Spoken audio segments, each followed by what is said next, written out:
What's happening, guys? Welcome back to the channel. I am the Global Citizen, and today I just wanted to make a quick video about a topic that may be sensitive to a lot of people, but it is something that's been on my mind for a while, and I wanted to make a video about it. Now, of course, I am no expert. I'm not a finance expert or anything like that, but this is something that I have seen and I've learned from experience throughout the years, and I'll be explaining it all in the video. So the video is basically all about how you can escape the rat race and basically just find your financial freedom forever. So I have mentioned this in some of my previous videos, but basically, making a long story short, growing up, my dad worked in mining. He is a metallurgical engineer. A lot of those jobs that he would get were jobs that were away from home. So I'm Zimbabwean, so they're away from home in, different mining areas in Africa. And in those jobs, he would work as an expat. So what that meant for me is that growing up,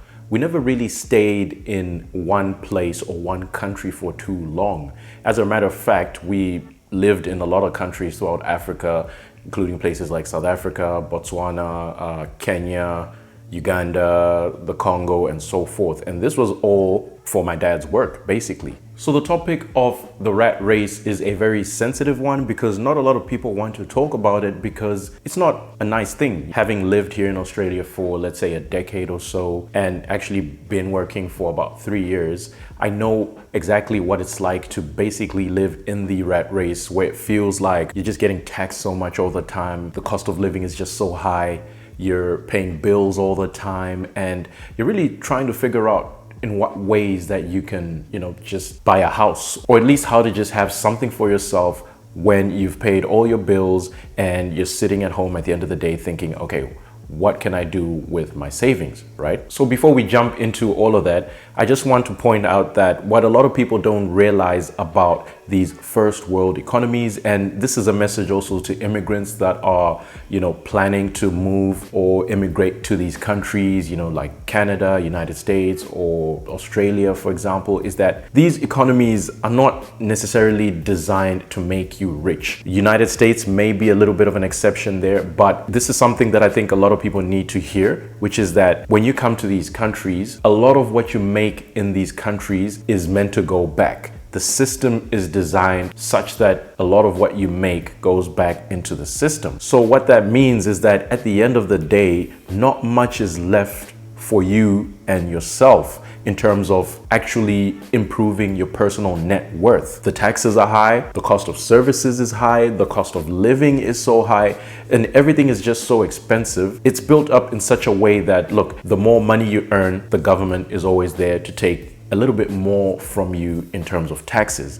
And then the cost of living doesn't help either. It's important that I just point that out before I get into the next section of what I'm going to say. So the one method that I wanted to talk about in this video on how to basically get your freedom and escape the rat race is working as an expatriate. An expatriate is basically a person that has their home country that then moves to another country to work. So while they're living in that country, they're only there temporarily. So they're not there permanently. And actually, they're specifically there just to work. Now, before a lot of you start bashing me in the comment section saying that, look, we know all about this, we heard about this before, hear me out. So a lot of these expat jobs are generally offered in developing regions of the world. So in countries in Africa, for example, or places in South America. So I'll use the example of my father, who is my mentor and who is a person that actually did do this for most of his career. This example will be based off of mining, but I'm sure there are other industries as well. So basically what these mining companies will do is they'll go to Africa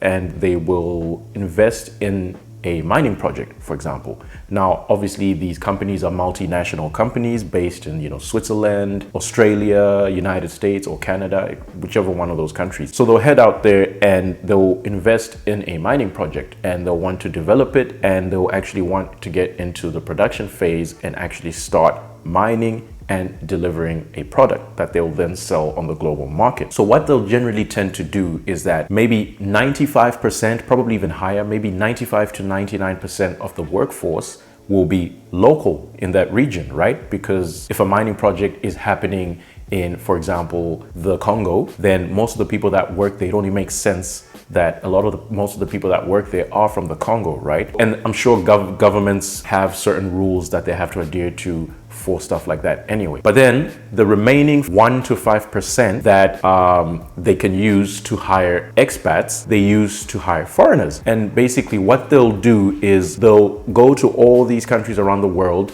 and they'll basically just look for people with the best skills, people with the most experience in those industries, and they will try to entice them to get them to come out there to work for them. Now, of course, the challenge becomes that if you have a person that has only lived in a first world country, for example, someone living in Australia, and you're trying to convince them to pick up a job in, let's say, the Congo in Africa, there is a very high chance that they're not going to want to do that for obvious reasons. One, it's very far away. Two, they've basically gotten accustomed to living a certain quality of life that they live here in Australia. And furthermore, number three, just the general idea of, having to fly such a long distance just to work when you could easily just stay here in Australia and just find another job and work here, right? And these companies are smart and they've got a lot of money and they know that. So what they end up doing is offering these really high expat packages in terms of the actual money that they'll pay you. How much, you'll be wondering? Well, I'll give you an example. And this is an example for my family, from my father, as I mentioned to you before, who is my mentor. My father has done it for probably over 20 years now. And I lived through that type of life and I know exactly what it means. So I'll just give you a good example of a recent job that my dad worked. And this was a job where he worked as a commissioning manager. This was in the Congo. And they were basically paying him $15,000 a month. That is tax-free. So another thing I also wanted to mention was that when these companies offer you these packages, a lot of the times they pay you tax-free. And basically what that means is that the company will basically go ahead and have some sort of arrangement with the government already in place where they've already basically paid your taxes on your behalf. And then what that allows them to do now is basically give you a package where they can basically just tell you, look, we'll pay you 200,000 United States dollars per year straight into your account, no taxes, and then you just walk away. Simple as that. I feel like that is such a big deal because a lot of people just don't realize how high taxes can be in some of these first world countries. And I'm speaking from here in Australia, having lived here for a decade and worked here for 3 years now. The taxes are just insane. And as I mentioned to you before, it almost becomes a game of the more you earn, the more you have to give back. So the system always has a way of somehow bringing you back to this level. So you're trying to get to this level, right? For a lot of people, getting to this level is simply by just making more money, right? Just find a job that pays you more money.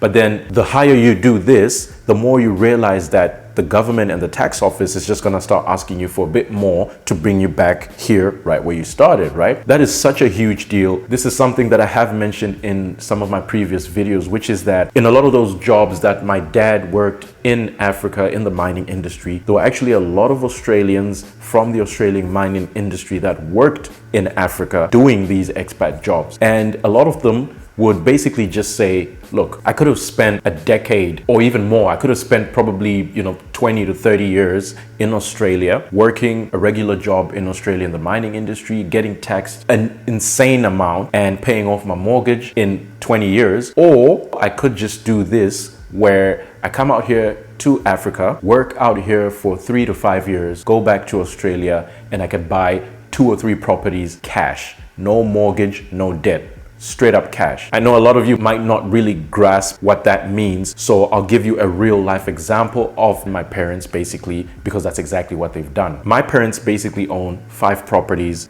These are properties in South Africa, in Zimbabwe. They're all paid off. So they own 5 houses. These are all houses that they bought cash. They've never been in debt. Basically, in other words, my parents have never taken a loan. It's actually funny because I was on the phone with my dad just the other day and we're talking about investing in properties, and I was just giving him a rough idea of what a mortgage means in the Australian society right now, and I was just giving him sort of like the figures of the interest rates, and he literally had no clue what any of it meant because he's just never taken a loan in his life. That all comes down to these expat jobs that he worked for basically 20 years years. And it all comes down to these expat jobs. Another thing that I want to point out to you guys is that he was able to do all this in a very short period of time, which is also very important. So my dad was able to get into a really good expat job starting in 2006. And I'll tell you guys right now, in 2006, at that time, all he owned was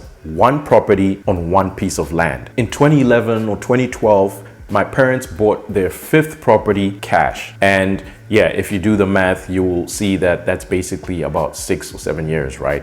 So that is a relatively short period of time to be able to buy 4 houses, all paid off cash. As you can see there, guys, just giving you a bit of an idea of how much progress you can make in these roles. And it all just comes down to what I was saying before, which is that if you can sacrifice the short-term gains for the long-term gains, then you can be able to do this, because obviously no one wants to be in the middle of nowhere working in the Congo or working, in some, deserted place in South America. Of course, no one wants to do that. However, if you think about the long game and you just sacrifice 2 or 3 years, I kid you not, guys, there's so many Australians in the African mining industry, and a lot of them, they're basically just doing this. Actually, a lot of my dad's friends and colleagues from this period of his life when he was working with these people, they literally did the same thing. They eventually moved back to, Germany, Europe, Australia, United States, or whatever it was. And they've basically bought their freedom now, because they came back, were able to buy properties. So not just buy one property, buy multiple properties. You've got the property that you live in paid off, and then you've got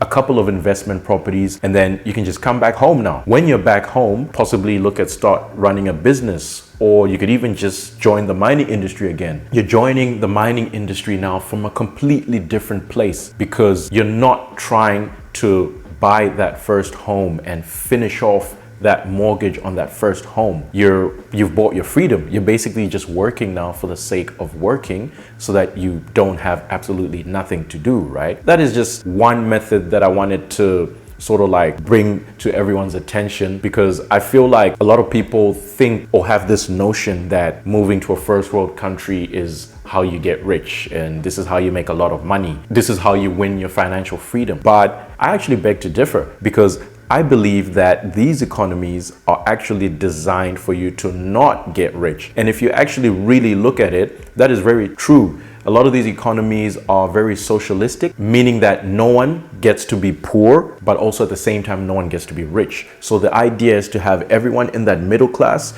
where we're basically in the rat race, and we're all sort of trying to get by, trying to pay our bills, trying to pay that rent, trying to pay off our first mortgage, and no one really ends up getting too far ahead of the other person. And as mentioned to you before, yeah, you might earn a bit more, but trust me, guys, I've been working in Australia now for 3 years, and I've spent those 3 years just trying super hard to level up each time, get a better job, get a job that, you make more. And I'm in a pretty comfortable position now where I earn a lot of money, and I'm really happy with the money that I earn. But just living in Australia with the cost of living, the cost of rent, just the cost of services, there really isn't that much left for myself at the end of the day. And mind you, I'm in a position right now where I don't have any debt. So basically, it's just the cost of living. Everything goes to the cost of living and taxes. And it's so heartbreaking sometimes when, you get your pay slip and you just look at how much you've paid in taxes. And, Australia has some of the highest taxes in the world.